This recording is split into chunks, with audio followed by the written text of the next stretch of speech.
So in this tutorial, I'm going to tell you how you can get a super high score in Block Blast. Number 1. Give clear lines above colors. Although coordinating colors can be appealing, your primary objective should be line clearance. Block Blast pays you for completing rows and columns, thus always consider how to fill a whole line instead of concentrating only on one color. Number 2.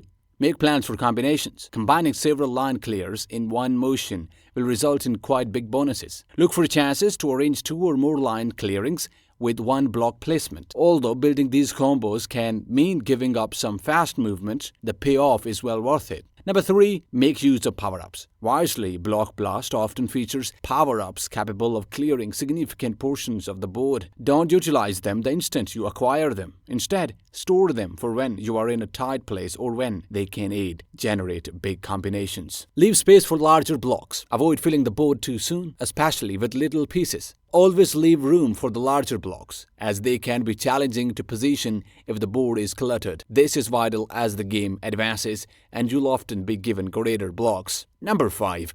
Balance the edges and the center. Clearing lines in the center of the board provides you more flexibility for future block placements. However, don't overlook the edges. Keep the sides clear, as leaving room available on the margins can be vital for laying longer blocks later in the game. Number 6. Think several moves ahead. Block Blast is as much about strategy as it is about rapid action. Before playing a block, think about how it will affect your next few steps. Visualizing where future pieces might fit will help you avoid becoming stuck too quickly. Number 7. Stay calm under pressure. As the board fills up and space gets restricted, it's easy to make hasty decisions. Stay calm and take your time with each action. Sometimes, a well-thought-out placement might open up multiple new choices even when the board feels cluttered. By focusing on these tactics, you can optimize your points and keep playing longer without running out of room. Always remember that Block Blast is a game of patience and planning. Rushing rarely leads to the greatest outcome.